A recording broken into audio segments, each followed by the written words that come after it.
Assalamualaikum warahmatullahi wabarakatuh. Kami dari kelompok 2 akan menjelaskan materi tentang agresi militer 2 sampai dengan serangan umum 1 Maret 1949. Nah, di sini saya akan menjelaskan tentang agresi militer 2 dan serangan 1 Maret 1949. Agresi militer Belanda kedua atau Operasi Gagak, yaitu Operet Kraj dalam bahasa Belanda, terjadi pada 19 Desember tahun 1948 yang diawali dengan serangan terhadap Yogyakarta, yaitu ibu kota Indonesia saat itu, serta penangkapan Soekarno dan Bapak Muhammad Hatta, Sjahnir, dan beberapa tokoh lainnya. Jatuhnya ibu kota negara ini menyebabkan dibentuknya pemerintahan darurat Republik Indonesia pada saat itu di Sumatera yang dipimpin oleh Sapruddin Prawinagara. Pada hari pertama agresi militer Belanda kedua, mereka menerjunkan pasukannya di pangkalan udara Moguo dan dari sana menuju ibu kota Republik Indonesia di Yogyakarta. Dan dari sanalah kabinet mengadakan sidang kilat. Dalam sidang itu diambil keputusan bahwa pimpinan negara tetap tinggal dalam kota agar dekat dengan Komisi 3 Negara atau singkatan dari KTN, sehingga kontak-kontak diplomatik dapat diadakan. Nah, selanjutnya pemerintahan Indonesia membentuk pemerintahan darurat. Sudirman dalam keadaan sakit pada saat itu melaporkan diri kepada Presiden. Sudirman didampingi oleh Kolonel Simatupang, Komodor Suryadharma, serta Dr. Suwondo, dokter pribadinya. Kabinet mengadakan sidang dari pagi sampai siang hari. Karena tidak diundang, Jenderal Sudirman dan para perwira TNI lainnya menunggu di luar sidang. Setelah mempertimbangkan segala kemungkinan yang dapat terjadi, akhirnya pemerintah Indonesia memutuskan untuk tidak meninggalkan ibu kota. Mengenai hal-hal yang dibahas serta keputusan yang diambil dalam sidang kabinet tanggal 19 Desember tahun 1948, berhubung Sudirman masih sakit, Presiden berusaha untuk membujuk supaya tinggal dalam kota, tapi Jenderal Sudirman menolak Bapak Presiden. Simatupang mengatakan sebaiknya Presiden dan Wakil Presiden ikut juga bergerilya. Menteri Laos mengatakan bahwa sekarang ternyata pasukan yang akan mengawal tidak ada. Jadi Presiden dan Wakil Presiden terpaksa tinggal dalam kota agar selalu dapat berhubungan dengan KTN atau Komisi 3 Negara sebagai wakil dari PBB.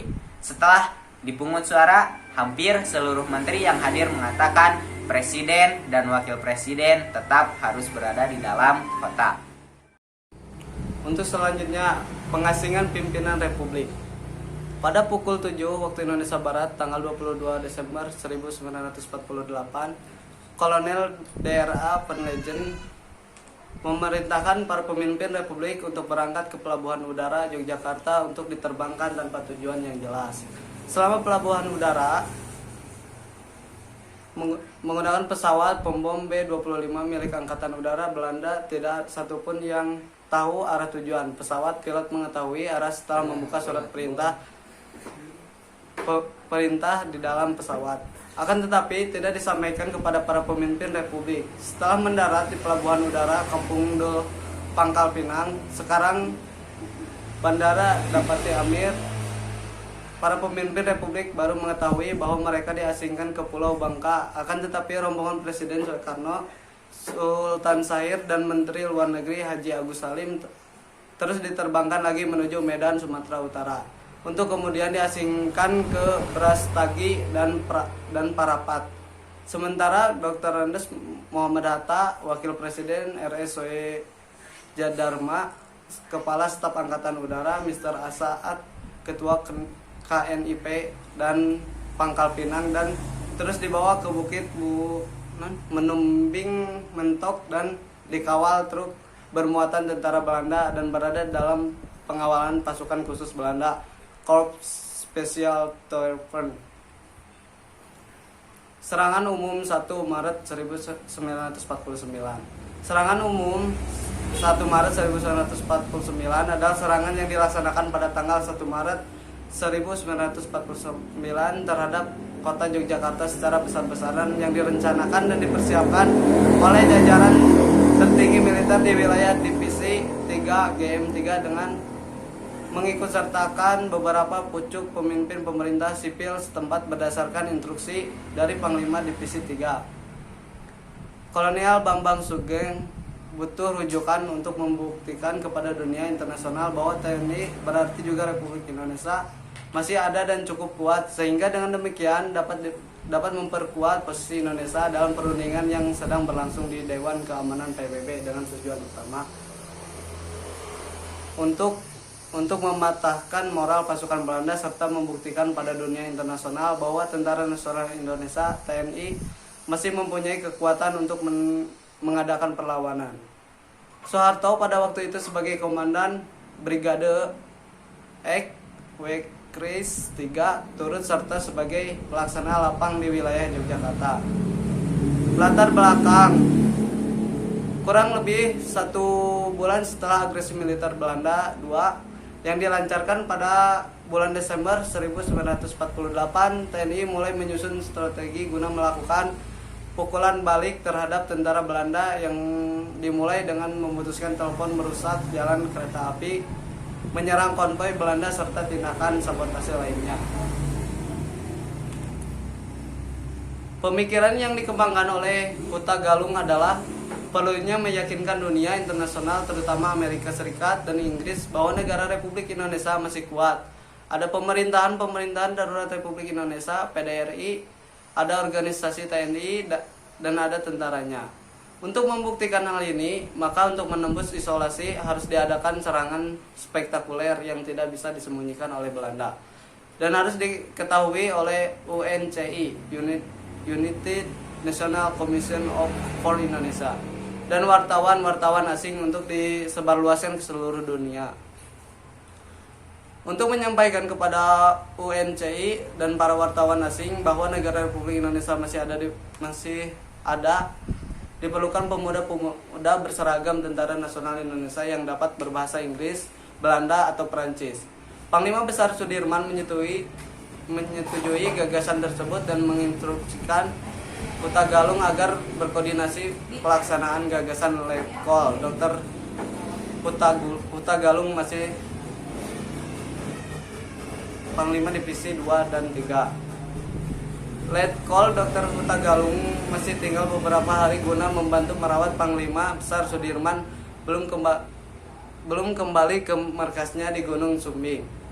Sesuai tugasnya yang diberikan oleh Panglima Besar Sudirman dalam rapat pimpinan tertinggi militer dan sipil di wilayah Gubernur Militer 3 yang dilaksanakan pada tanggal 18 Februari 1949 di markas yang terletak di lereng Gunung Sumbing. Selain Gubernur Militer atau Panglima Divisi 3, Kolonel Bambang Sugeng dan Letkol Militer Huta Galung juga hadir di Komandan Wekris 2, Letkol Sarbin Mahtodi Harjo dan pucuk pimpinan pemerintahan sipil yaitu Gubernur Sipil Mr. KRMT Wongsonegoro, Presiden Banyumas R. Budiono, Residen Kedu Salamun, Bupati Banjarnegara R.A. Sumitro Kolopaking, dan Bupati Letkol Wiliater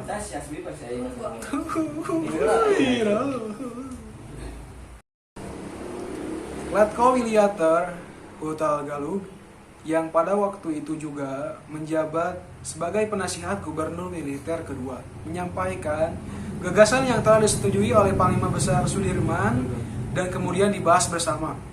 1. Serangan dilakukan secara serentak di seluruh wilayah Divisi 2 yang melibatkan Brigades 1, 2, dan 3. 2. Mengerahkan seluruh potensi militer dan sipil di bawah Gubernur Militer kedua. 3. Mengadakan serangan spektakuler terhadap satu kota besar di wilayah Divisi 3. 4. Harus berkoordinasi dengan Divisi 2 agar memperoleh efek lebih besar. 5. Serangan harus diketahui dunia internasional. Untuk itu mendapat dukungan dari Wakil Kepala Staf Angkatan Perang guna koordinasi dengan pemancar radio yang dimiliki oleh AURI dan koordinator pemerintah pusat. Tujuan utama dari rencana ini adalah bagaimana menunjukkan eksistensi TNI dan dengan demikian juga menunjukkan eksistensi Republik Indonesia kepada dunia internasional.